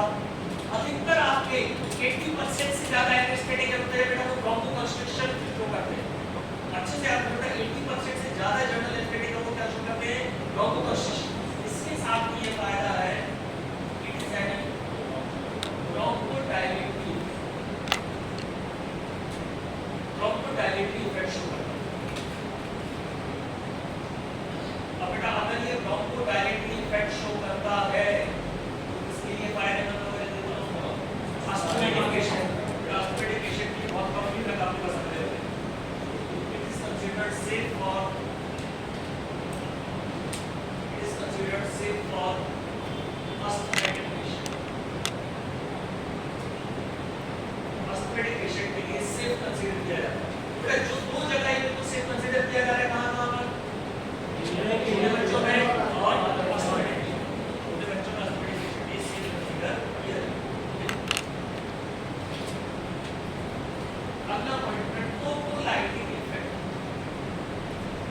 देखा ये बहुत ज़्यादा यूज किया जाता है, लेकिन नई बुक में बेटा हमने क्लियरली मेंशन कर दिया है कि इसको लेबर पेन के दौरान आपको नहीं देना है, क्योंकि ये नेक्स्ट क्वार्टर है, लेकिन ये साथ ही साथ ब्लीडिंग को भी बढ़ाता है। तो मैं बिल्कुल कॉन्ट्राइंडिकेटेड कर दिया है कि ये पेन तो कम करेगा लेकिन किसको बढ़ा देगा? ब्लीडिंग। बेटा अपडेटेड रहना बहुत जरूरी है। हमारी बुक में क्या बोल रहे हैं? बहुत अच्छा ये ट्राई के लिए लेबर पेन के लिए सही बुक बोल रहे हैं, गलती से नहीं लेबर पेन, क्योंकि पेन को कम कर रहा है लेकिन किसको बढ़ा रहा है? ब्लीडिंग के चांस को बढ़ा रहा है। ये रिलैक्स अगर पूरा यूटेरस क्या बढ़ेगी? ब्लीडिंग को बढ़ेगी, तो ब्लीडिंग के चांस नहीं बढ़ेगा। बेटा एंटी कॉन्ट्रैक्शन है लेकिन उसका बहुत ज्यादा हमारे पास क्या नहीं है? डायबिटिक यूज नहीं है। मैं आपको बेटा इसलिए लिखवा दिया कि आपके पास अगर किसी को दवाई एडिक्शन की होगी तो उसमें ये लिखा है कि ये दवाई यूज किया जाता है labour pain.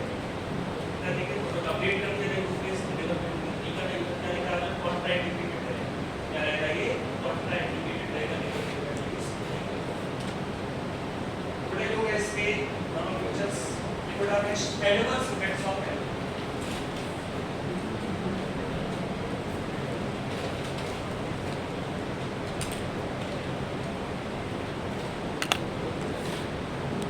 bleeding can't be used in liver pain. Adverse effect में बेटा आपको सबसे पहला Anti-contracts.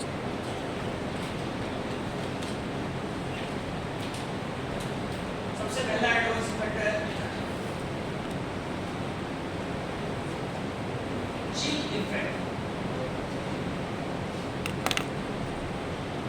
चिल इफेक्ट या चिल रिएक्शन इसको बोलते हैं। चिल इफेक्ट या चिल रिएक्शन इसको बोलते हैं। Liver. चिल इफेक्ट या चिल रिएक्शन का मतलब होता है post operative shivering. Post operative shivering operation के बाद पूरी तरीके से कांपता है जो पेशेंट रहता है, बहुत बेहतर रहता है उसको पोस्ट ऑपरेटिव शिवरिंग।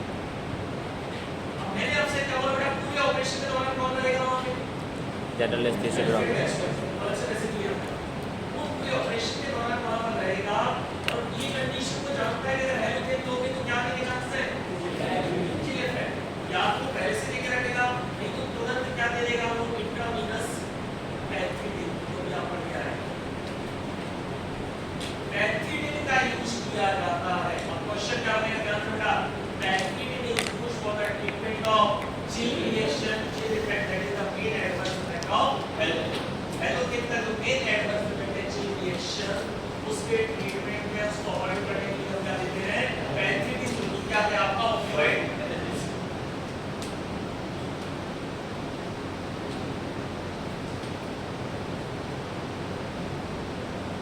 पहला एडवर्स इफेक्ट कौन सा होगा बेटा? Chill reaction. चिल मतलब ठंड लगना। चिल रिएक्शन ऑपरेशन के बाद ठंड लगना क्या होता है? Chill reaction.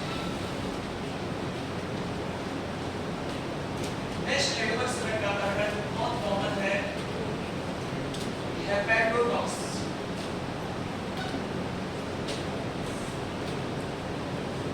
हेपेटोटॉक्सिटी, लिवर टॉक्सिटी इसको बोलते हैं, लिवर डैमेज इसको बोलते हैं। आफ्टर रिपीटेड यूज, अगर किसी का 1 महीने में 3 बार ऑपरेशन हुआ है तो पहली बार का आपने हेलोकेन दे दिया, दूसरी बार का हेलोकेन दे दिया डॉक्टर, तीसरी बार हेलोकेन नहीं देगा वो फिर अल्टरनेटिव पे जाएगा। तो बेटा रिपीटेडली अगर वही ड्रग आप दे रहे हो इसके चांसेस ज्यादा है लीवर टॉक्सिसिटी के चांसेस वहां पे ज्यादा है, हेपेटोटॉक्सिसिटी के चांसेस ज्यादा है। रिपीटेडली आपको नहीं देना। रिपीटेड यूज में क्या शो कर रहा है? वो हेपेटोटॉक्सिसिटी।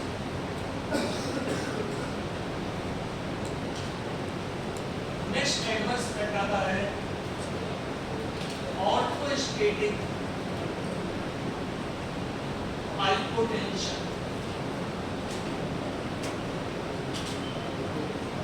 ऑर्थोस्टेटिक हाइपोटेंशन इसी को हम बोलते हैं, पहले हमने सुना होगा बेटा, पॉस्चुलर हाइपोटेंशन। ऑर्थोस्टेटिक हाइपोटेंशन को जब क्या होते हैं? पॉस्चुलर हाइपोटेंशन। पोस्चर चेंज करते ही अचानक से बीपी क्या हो जाता है? लो हो जाता है, आंखों के सामने देना छा जाता है। ऑर्थोस्टेटिक हाइपोटेंशन ऐसी को क्या होते हैं? पॉस्चुलर हाइपोटेंशन।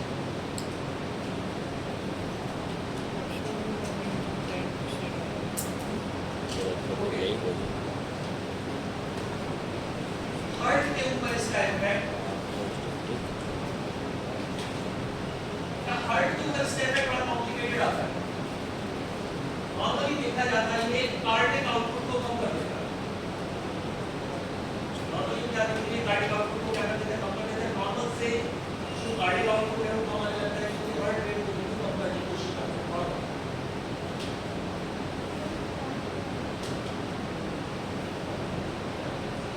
एक नॉर्मल इफेक्ट क्या करता है, किसको कम कर देता है, कार्डियक आउटपुट। कार्डियक आउटपुट को क्या कर देगा, कम कर देगा। कार्डियक आउटपुट को क्या कर देगा, डिक्रीज कर देगा। क्या करता है, ऑर्थोस्टेटिक हाइपोटेंशन पोस्चरल है। Orthostatic hypotension postural hypotension heart में कौन सा फैक्टर है, कार्डियक आउटपुट को कम करना। एक और अलग से फैक्टर का बहुत अच्छी से आप इसको sensitize the heart for presence of adrenaline. Sensitize the heart for presence of adrenaline. बेटा ये हार्ट को एड्रेनालिन की प्रेजेंस के लिए सेंसिटाइज कर देगा। मतलब गलती से अगर थोड़ा सा भी एड्रेनालिन का कंसंट्रेशन बढ़ा, किसी भी कारण से अगर थोड़ा सा भी एड्रेनालिन का कंसंट्रेशन बढ़ेगा तो ये हार्ट रेट को बहुत ज्यादा बढ़ा देगा। और बहुत ज्यादा बढ़ा देगा मतलब क्या कॉज करेगा, अरिथमिया। वैसे ध्यान से बेटा, ये हार्ट को सेंसिटाइज कर रहा है किसकी प्रेजेंस के लिए, एड्रेनालिन की प्रेजेंस के लिए। मतलब किसी भी कारण से अगर एड्रेनालिन का लेवल थोड़ा सा भी बढ़ा तो हार्ट क्या कर देगा, बहुत ज्यादा हार्ट रेट बढ़ जाएगी। हार्ट रेट बहुत ज्यादा बढ़ जाएगी तो क्या कॉज करेगा, अरिथमिया। सेंसिटाइज करना किसकी प्रेजेंस के लिए। सिंपल से एग्जांपल समझ बेटा,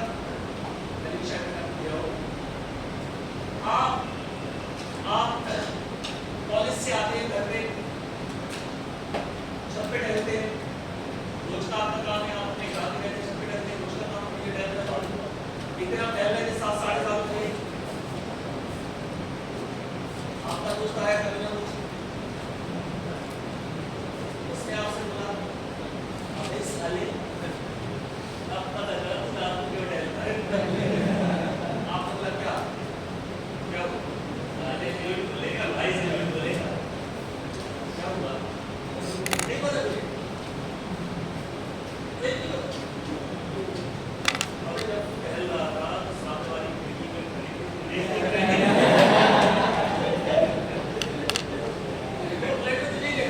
अब आपके एक्सप्रेशन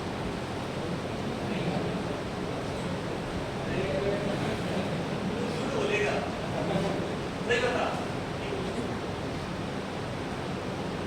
सही, मैं तुझसे झूठ बोलूंगा, मेरी कसम का झूठ बोलूंगा भी तू मर मैं तो झूठ बोलता हूं।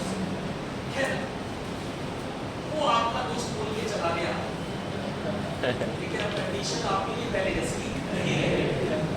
आप जब भी टहलोगे अगर सामने वाली खिड़की में पर्दा भी ना, आपके दोस्त ने आपको सेंसिटाइज कर दिया, क्या कर दिया, सेंसिटाइज कर दिया उस पर्टिकुलर प्लेस के लिए। सब कुछ वैसा ही है, लेकिन आपका दोस्त कैसा काम कर रहा है, हेल्थी कैसे, वो पर्टिकुलर किसी की प्लेस के लिए उसने क्या कर दिया, आपको सेंसिटाइज कर दिया। सब कुछ पहले जैसा है, लेकिन आप पहले जैसे नहीं रहे, और पहले जैसा नहीं रहा। बट किसी प्लेस के लिए सेंसिटाइज हो गया, वो साइड का निकलना पड़ेगा। जैसे एड्रिनल मेडुला का कैंसर होता है, एड्रिनल मेडुला का ट्यूमर होता है, न्यूक्रोसाइट होता है, उसका एड्रिनलिन का रिलीज बढ़ता है। अब एड्रिनलिन का रिलीज ज्यादा है तो बेटा उस केस में हम क्या देंगे, हेल्थ देंगे क्या, लीनेस देंगे। तो बेटा तुरंत वो क्या पास कर देगा, क्या पास करेगा। ठीक है, तो हार्ट को एक कार्डियक आउटपुट होता है, दूसरा इसका सेंसिटाइज कर देता है। नेक्स्ट बहुत important adverse out decrease malignant hyper cancer cause करते हैं इससे। मैलिग्नेंट हाइपर हेलोथियम क्या करता है बेटा, कि हमारी मसल्स में कैल्शियम के लेवल को बढ़ाता है। स्केलेटल मसल कैल्शियम का है, आपने को बोले ना कि कैल्शियम आर रिसेप्टर से किसका रिलीज बढ़ता है, कैल्शियम का। बेटा कैल्शियम का जब रिलीज बढ़ेगा तो ये क्या कर देता है, कैल्शियम का रिलीज बढ़ा देता है मसल्स में, तो मसल्स का कॉन्ट्रैक्शन बढ़ेगा। और बेटा मसल्स का कॉन्ट्रैक्शन बढ़ेगा तो क्या होगा, गर्मी बढ़ेगी। हीट जनरेट होगी, बॉडी गर्म होगी, और बॉडी गर्म होना मतलब हाइपरथर्मिया, और बॉडी इतनी ज्यादा गर्म हो सकती है कि आदमी मर भी सकता है, बॉडी इतनी गर्म हो सकती है आदमी मर भी सकता है। तो नाम पे क्या लगा हुआ है? मेलेग्नेट। क्या है? मेलेग्नेट। दूसरा सुनो बेटा, हाइपरथर्मिया क्या होगा? बॉडी का टेंपरेचर बढ़ा। क्यों बढ़ा बॉडी का टेंपरेचर? मसल्स का कॉन्ट्रैक्शन बढ़ा। मसल्स का कॉन्ट्रैक्शन क्यों बढ़ा? भाई हार्मोन रिसेप्टर की किसका रिलीज बढ़ा? कैल्शियम का रिलीज बढ़ा, उससे मसल की कॉन्ट्रैक्शन को बढ़ाती है, उससे हीट जनरेट हुई, और क्या होगा? Malignant hyperthermia. बेटा इस प्रॉब्लम को दूर कैसे करेंगे? कैल्शियम को क्या करेंगे? ब्लॉक कर देगा। बड़ा बेटा आपने डेंटोलिन सोडियम, मेरे क्वेश्चन बहुत बार आ चुका है, अच्छे से बात कर लेना। क्या किया जाता है इसमें? इंट्रावीनसली डेंटोलिन सोडियम 50 बार बेटा ये क्वेश्चन आ चुका होगा, बात कर लो। डेंटोलिन सोडियम का यूज किया जाता है treatment of malignant hyperthermia, that is the main adverse effect of malignant. Dantrolene sodium. इसके अलावा बेटा डॉक्टर क्या बोलते हैं? सबसे पहले बॉडी को क्लीन रखो, ठंडे पानी से आप इसको करते रहो, क्योंकि बॉडी की टेंपरेचर को आपको क्या करना है? कम करना है। ठंडे पानी की पट्टी आपको रेगुलर बॉडी पे आप करते रहो, कई बार लोग एनेस्थेटिक का यूज करते हैं ठंडा करने के लिए। लेकिन बेटा सबसे काम बहुत अच्छा काम करेगा डेंटोलिन सोडियम। डेंटोलिन सोडियम क्या करता है? डायरेक्टली कैल्शियम चैनल को ब्लॉक करता है। डेंटोलिन सोडियम क्या करता है? डायरेक्टली कैल्शियम चैनल को ब्लॉक करता है, रिलैक्स करता है। यहाँ मसल कॉन्ट्रैक्शन प्रॉब्लम है, डेंटोलिन सोडियम डायरेक्ट आप क्या कर देगा? ब्लॉक कर देगा, क्या कर देगा? रिलैक्स कर देगा। जो बेटा एडवर्स इफेक्ट लास्ट में तो कॉन्ट्राइंडिकेशन कहाँ आप नहीं होंगे?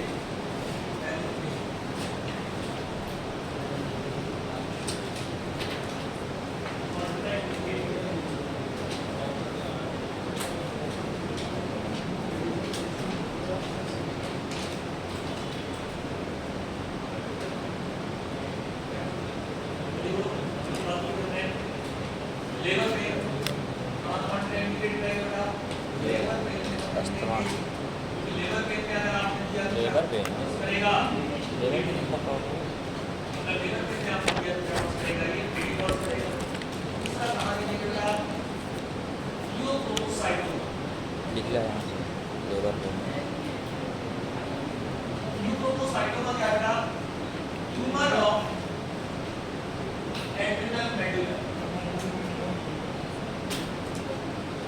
एलोथेन वाला और टाइप ल्यूकोसाइटोमा क्या है? Tumour of adrenal medulla. जो एड्रिनल मेडुला में ट्यूमर है, अब एड्रिनल मेडुला में क्या हो गया बेटा? ट्यूमर हो गया, और ट्यूमर हो गया तो क्या ज्यादा रिलीज हो रहा है? एड्रिनलिन। और एड्रिनलिन का रिलीज अगर ज्यादा है और जो तुमने पढ़ा बेटा उसने क्या कर दिया था? सेंसिटाइज। मतलब क्या होने के चांसेस है? अरिथमिया। अरिथमिया होगा मतलब धीरे धीरे हो सकता है हार्ट काम करना बंद हो जाए। इस बेटा ल्यूकोसाइटोमा पेशेंट में लेबर में आई और मेडुला में रहता है। पूछना लेबर पे पूछा ल्यूकोसाइटोमा मतलब क्या है? लेबर पे PD person pheochromocytoma tumour of adrenal medulla, जिसमें किसका रिलीज बढ़ जाता है? एड्रिनलिन। अनकंट्रोल्ड रिलीज होता है। ये चैप्टर का सबसे इंपॉर्टेंट है। ये सब चीज़ अगर चाहिए तो हमने दया अगर ऐसे प्रॉब्लम ये वाली अरे यार क्या करना है? उससे शुरुआत करेंगे।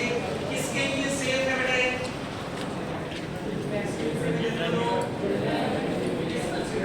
और जल्दी बोलो, पेनिसिलिन कहाँ लेते हैं?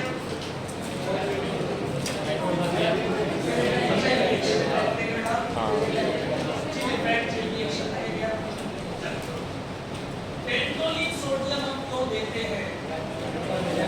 कैल्शियम चैनल ब्लॉक टेंपरेचर बढ़ गया, बॉडी का टेंपरेचर बढ़ गया, हाइपरथर्मिया। क्या इसमें एनालिसिस इफेक्ट होगा? हाँ होता है होता है।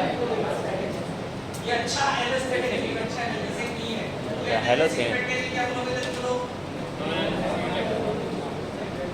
क्या बोला? एनालिसिस इफेक्ट क्या है? लगभग आप क्या बोल सकते हैं? सेंट रिपीटेडली आप यूज नहीं करोगे इसको। क्यों यूज नहीं करोगे? क्या फर्स्ट रहेगा? हेपाटाइटिस को हम क्या बोल सकते हैं? Liver toxicity.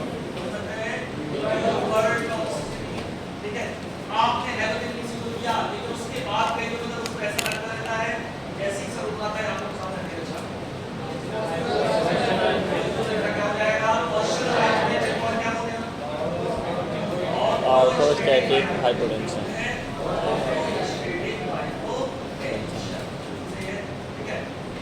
लेबर पेन में पहले दिया जाता था, बाद में दिया जाता था, बाद में दी जाती है। उसका इफेक्ट कौन सा था जिसके कारण लेबर पेन किया जाता था?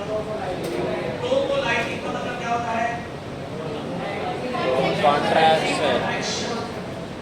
टोपोलाइटिक इफेक्ट। कॉपी का थर्ड नंबर क्या है बेटा इसका इफेक्ट? तो अरिथमिया कॉज करता है।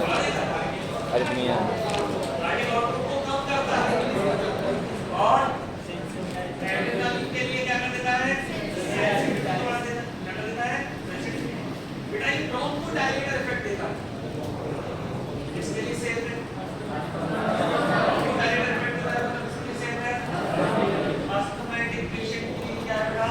सेफ है। कौन सी चीज इसको ईथर से बेटर बनाती है? वो कैसा था? एक्सपोज है। ये कैसा था? Non expose.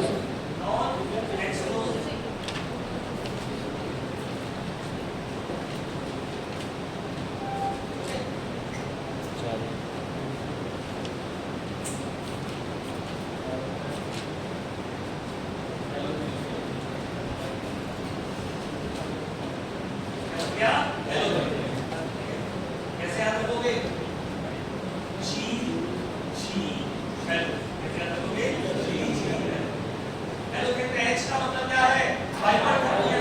ए का मतलब क्या है? Allergic accent. एल का मतलब लेबर टॉक्सिसिटी। ओ से ऑर्थोलाइटिक टोपोलाइटिक इफेक्ट हो जाएगा, कार्डियक आउटपुट हो जाएगा। अस्थमैटिक सेफ है और कैसा है? Non expose. कैसा है?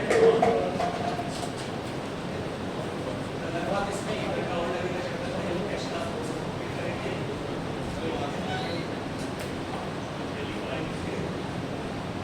और बेटा नेक्स्ट क्लास में आपको क्या करना है?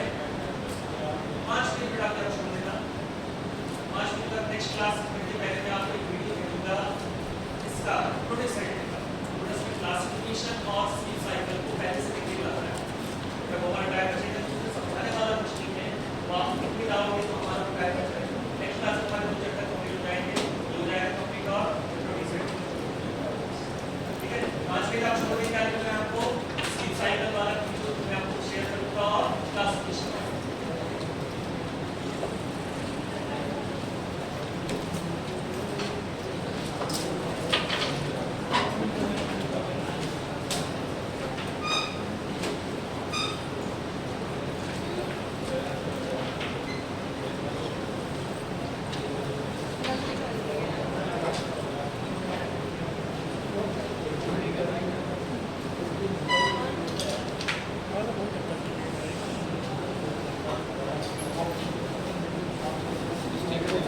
कौन सा रहेगा?